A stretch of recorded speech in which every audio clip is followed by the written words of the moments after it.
What's going on, Dominators? David Dominator here, and excuse me if I am look tired and look like death. I am tired. I woke up early to make this video. I've had this video working all weekend. So I think everyone's excited about the XFL, and I think it got a good review so far. Um, a few things I was disappointed with. Uh, Number one was probably attendance. I think Arlington did better in 2020. I think DC did it better in 2020. I think the cities that already had teams did better.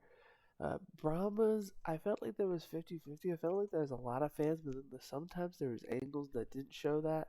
Um, I think as the season goes on, hopefully that progresses. And yeah, obviously it's not going to be sold out every single day, but that was one thing that I was interested in. I was looking at Vegas tickets, and they're kind of cheap, and they're starting to sell. I'm interested in how packed that's going to be. Some teams have their home openers this week. In these videos, by the way, I'm going to try my best to break down why I put them in the power rankings, why I put them in the position.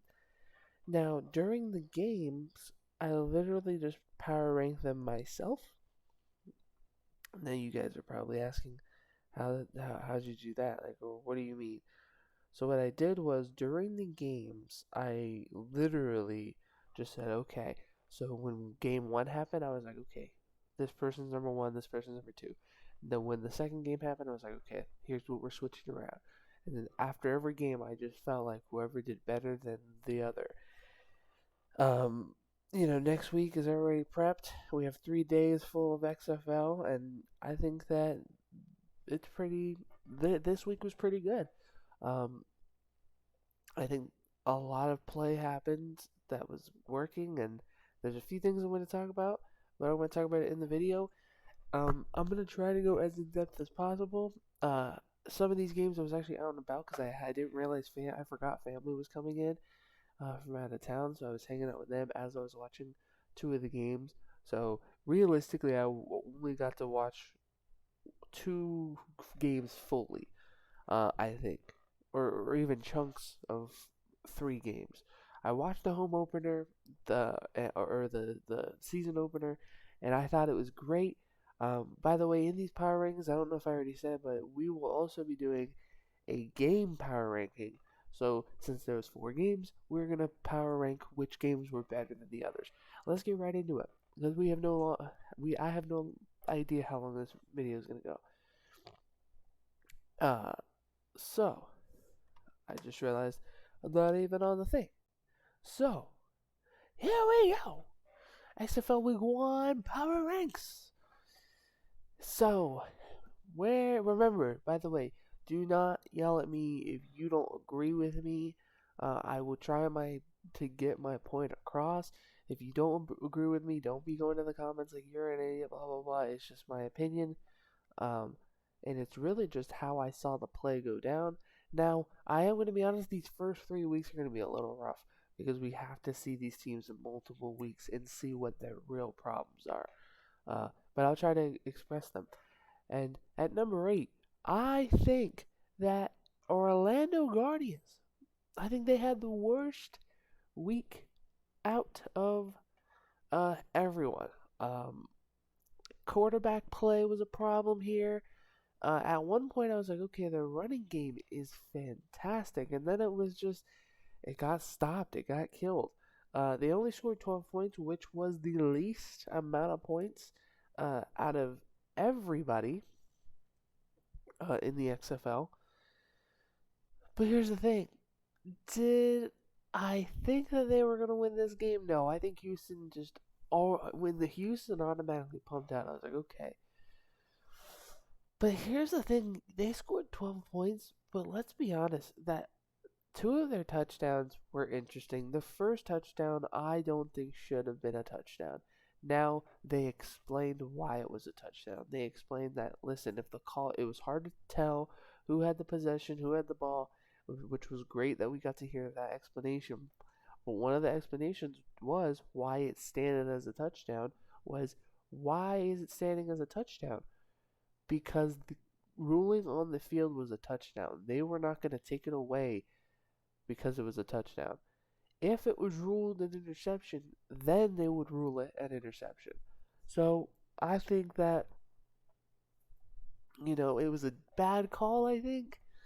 Um, I think that you could, if you go based off of the steps, it's very difficult because I think that if the defender came down with the ball first, I feel like technically he is the person who gets the interception or gets the ball.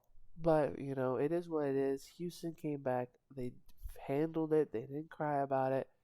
They fought back and obviously had one of the best games, 33 to 12. And I think that the thing about what made this game really bad too is that just the passing game was off.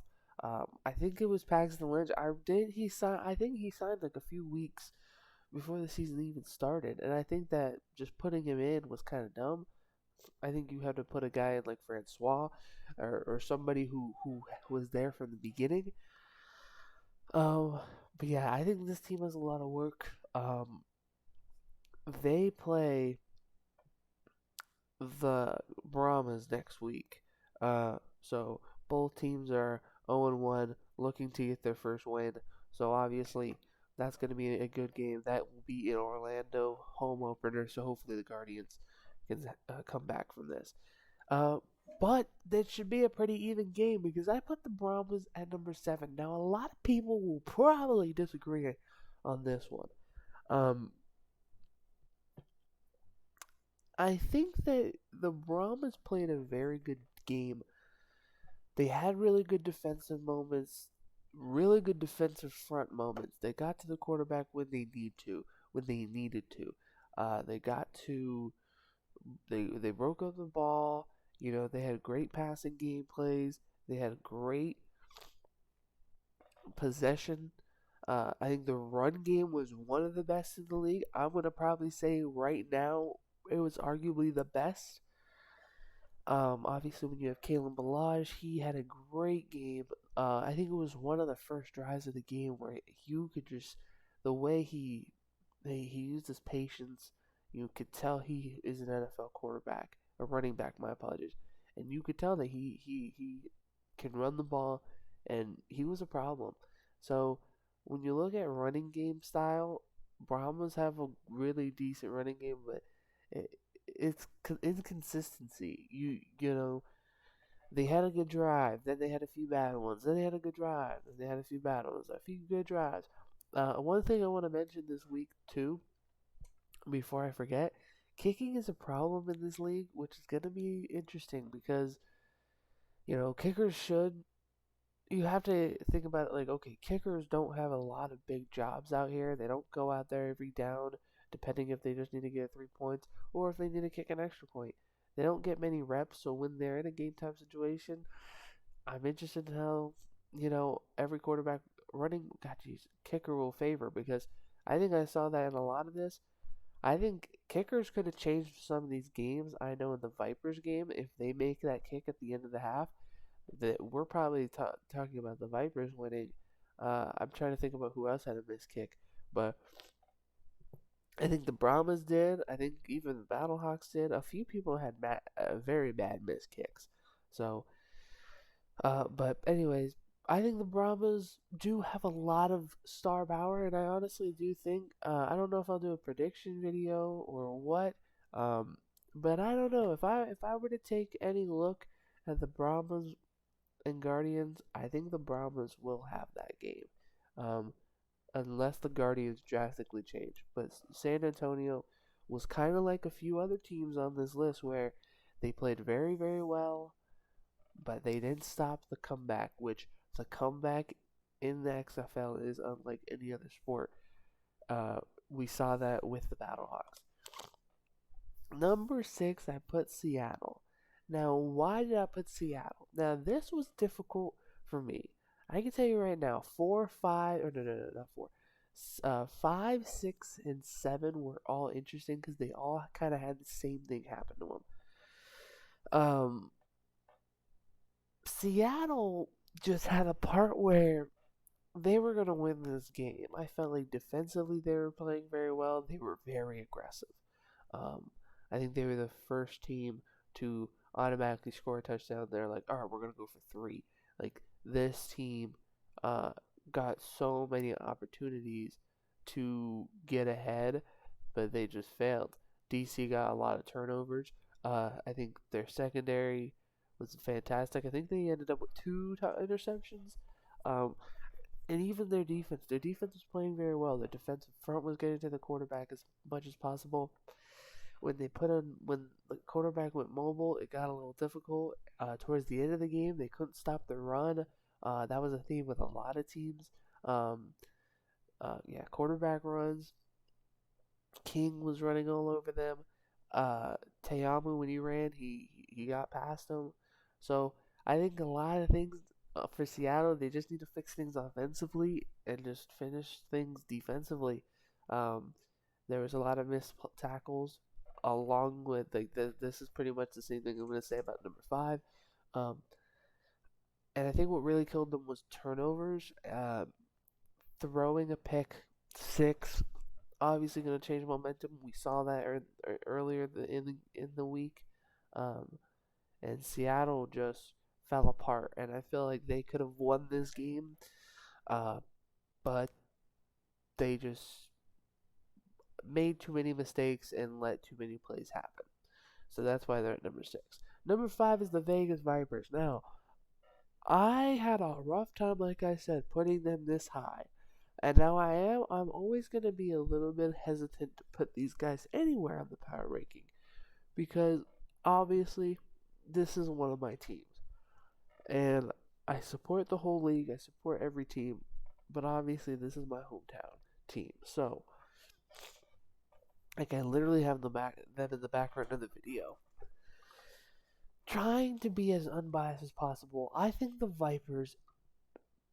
out of every team, and it was kind of close, but out of every team that is lower on this list, I think they have one of the best defenses at this point from all the way up to here, and one of the best offenses. Now, you guys are going to probably be like, okay, let's relax now. I think you're being biased. But what I saw watching this game, there were obviously, I think, 4 or 5 key mistakes that really killed this team. But when you really think about it, the final score would have been 23-22 if they make that kick. And the way this defense was rolling, the defense stopped field goals. The defense stopped pretty much everything in their way. I believe this is an accurate stat. If you don't count field goals, which I think they scored like 9 of them, I think 9 points from field goals. If you get rid of field goals, the defense let 1 point past them, and that was off of a 1 point conversion. The defense only let one run get in. Defensively, yeah, they let a few things happen. Don't think you really could blame defenders too much. It was just great plays by the offense. Um, Here's one thing that really killed this team before the turnovers and everything happened. Missed tackles. I don't know how many times I saw somebody come off the edge, miss the quarterback, or miss the running back, and then they get a few yards. That was something that was very annoying to see because you could see them obviously playing very well, and they'll make stops, but then before they even get to the end zone, they're making these weird stops. They're getting them the ball. They're missing the quarterback.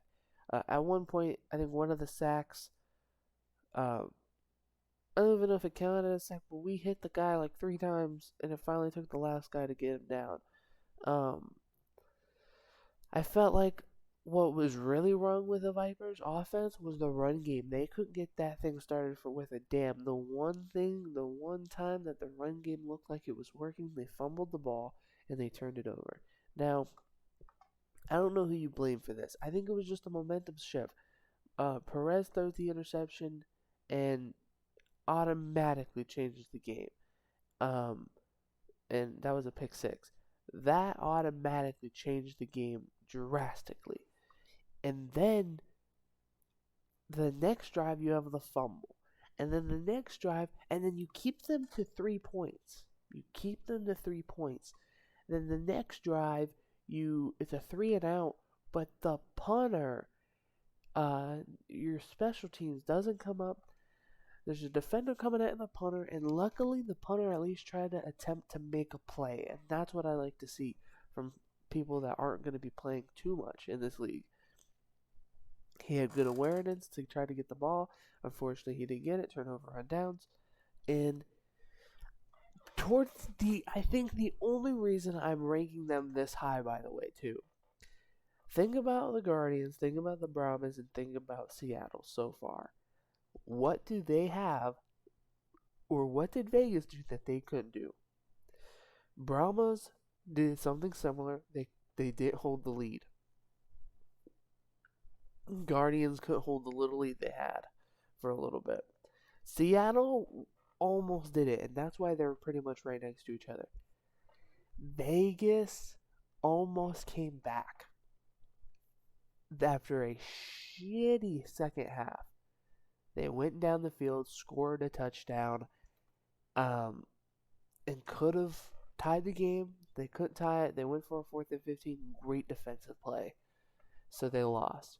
I think Vegas is going to have a fun game against DC. And I'm going to have, like I said, I had no clue if I'm going to make a XFL preview game or what. Both defenses should have a great time. And both offenses should have fun. But that's why I ranked Vegas this high. Like I said, I'm sorry if I talked about them the longest too, because I feel like I have. It's because I feel like I need to explain myself on why I ranked them. And I'm interested in where other people rank them in videos and stuff. I'm pretty sure they probably rank them lower, but I'm interested. I'm interested if everyone agreed that they're in the 5-6 range. The St. Louis Battlehawks, and now honestly, before they came back, they were ranked number 6. I really just didn't like their game until the very end. They obviously won the game, so they deserved to come up this high, but that's all they deserved, to come up this high, number 4. I think it was great to finally, because even in 2020, we never saw a comeback like that. I don't think we ever got to see a comeback like that, where it was perfect. Literally went down the field, scored a touchdown, then scored a 3-point conversion, then got the 4th and 15, then made a hell of a drive down the field to go down and score a touchdown.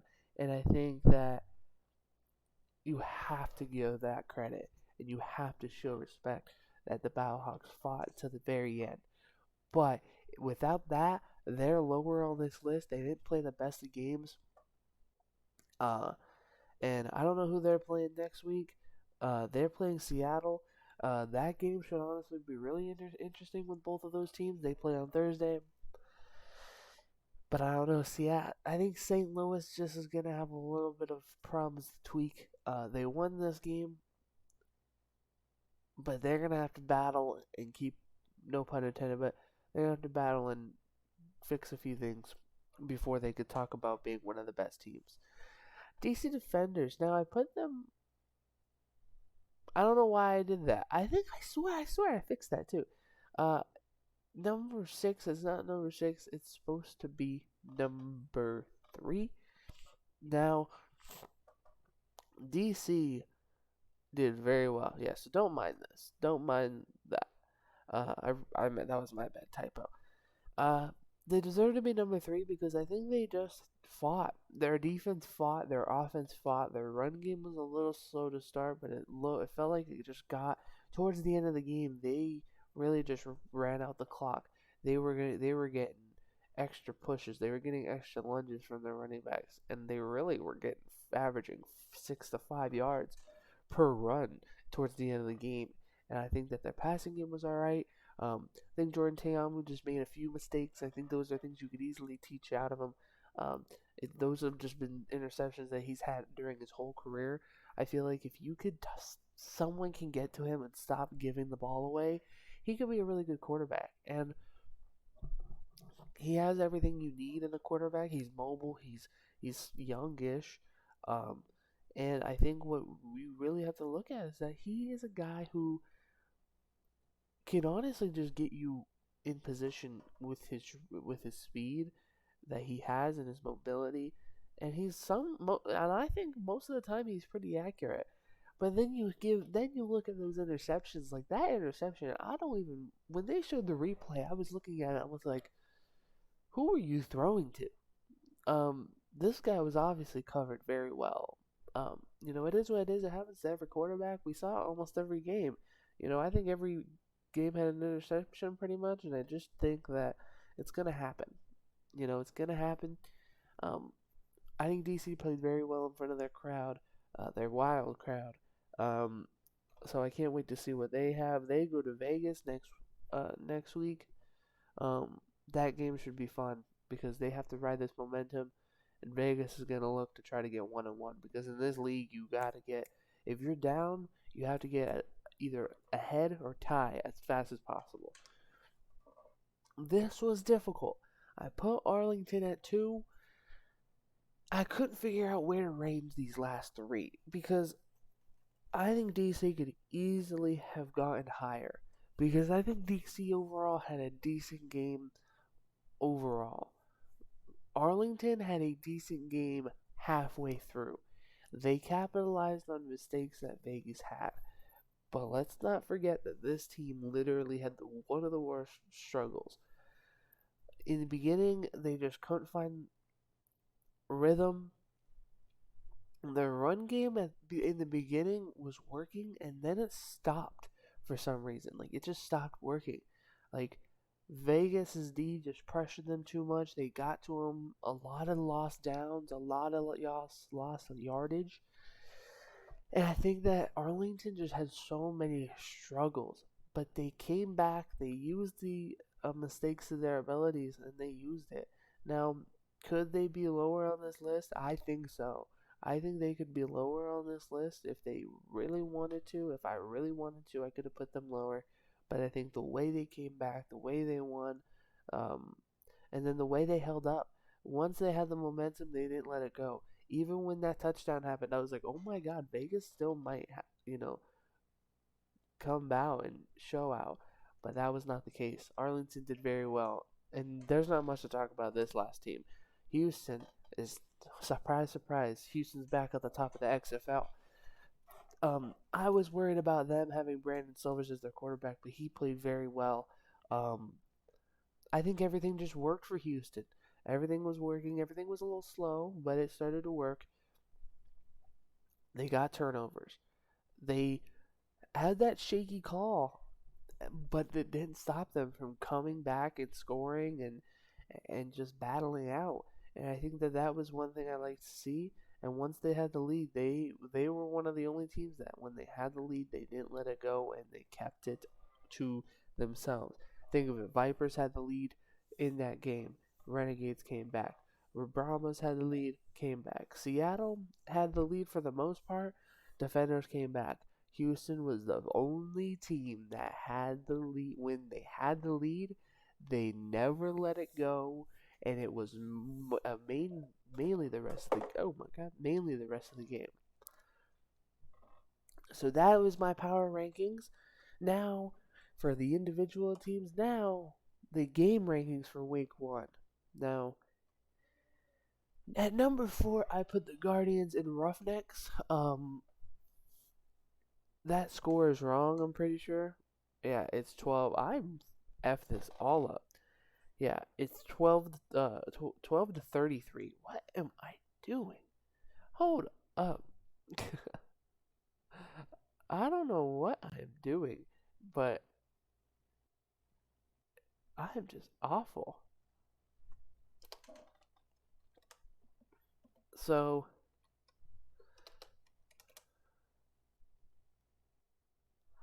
anywho, the Guardians and the Roughnecks. The reason why I put it just this low, I stopped watching at one point. I'll be honest, because hockey was gonna come on, wrestling was on, so it kind of just drove my attention away of the game. Um, especially because every time I was upset too because when my homie Andrew Jamil scored a touchdown, I missed it. But um, yeah, I just feel like Houston just came out, showed out, balled out. You could tell they they learned to be a team faster, and that's why they're ranked here. Um, Battlehawks and Brahmas. Now this was difficult. I felt like close game wise, yes. This game was probably the best, one of the best. And the end of the game was amazing. But you have to look at from start to finish which one was the better game. And at one point, I was watching this game in the mall when I was with family, and a lot of times I would just turn it off because I'm like, okay, 3-3. All right, turn it off. All right, 3-3. All right, 3-3. All right, let's watch a little bit. All right, 3 and out. 3-3. And then finally, when I got home, I got to watch the rest of the game and stuff. But yeah, I think if I think I sat at home and tried to watch it, I would have been bored. Seattle and Defenders. I think Seattle and Defenders. There's not much to talk about. They had a great game. I think it was a great way to cap off the week. Defenders had a great game. Seattle had a great game. Both teams went back and forth. It was a great game. I think best game of the week. In my opinion, was Vipers Renegades. The obviously I think the closest game. Even when Vegas, it looked like Vegas was gonna lose this in a blowout. They almost made a comeback. They almost made everyone be like, "Holy crap, the XFL is wild!" Because they could easily, because hell, even if they wanted to, I even thought to myself like, what happens if Vegas does score this and they just say, "Hey, let's just see if we can go for 3 and win it." I didn't think it was gonna happen, but I think it would have been wild if it did. And by the way, I don't know if I will make a video, but I might make a video on who the top stars were. Um, and look out for that. About the top stars of the week. Obviously, you look at players like um, Badet for the Vipers. He had a great game. There was a few quarterbacks who had very bright showing moments this week. So I don't know what I will do there. Um, I thought about doing film breakdown. I don't think I'll do that. I think I'll do that on Twitch. Um, so yeah, if I make more videos this week, it will be 3 videos. Uh, 3 videos per week if I could think of a good way to do it. So right now this is it. Uh, Look out if I do make a prediction video for the weeks coming up. That video will probably be trying to be posted on Wednesday or early Thursday. Um, and then possibly stars of the game or stars of the week. So I would probably try to say I would try to put it in here, but it's very difficult because this is almost a 30-minute video, and it's rough. Now I don't think it will always be that long, especially because we'll be able to move them around. Obviously, I'll have like a thing that says when they're even, they moved up, they moved down, they stayed the same. How many spots did they move down? How many spots did they move up? So look out for that. Let me know. Do you think I have it pretty much right? Do you think I should change a few things? What are your power rankings? Um, and who were you most impressed by during this week? Who was your holy crap, he played well? Or oh my goodness, like how is this guy not in the NFL? Um and yeah, that's gonna be it for me. Like this video if you liked it. Follow everything down below. Um Follow the Twitch, the Instagram, the Twitter, and the YouTube. More XFL content coming soon. On my Instagram, I've been posting a lot of sports clips. There was a few XFL ones, so I'll keep an eye on that. And that's going to be it for me.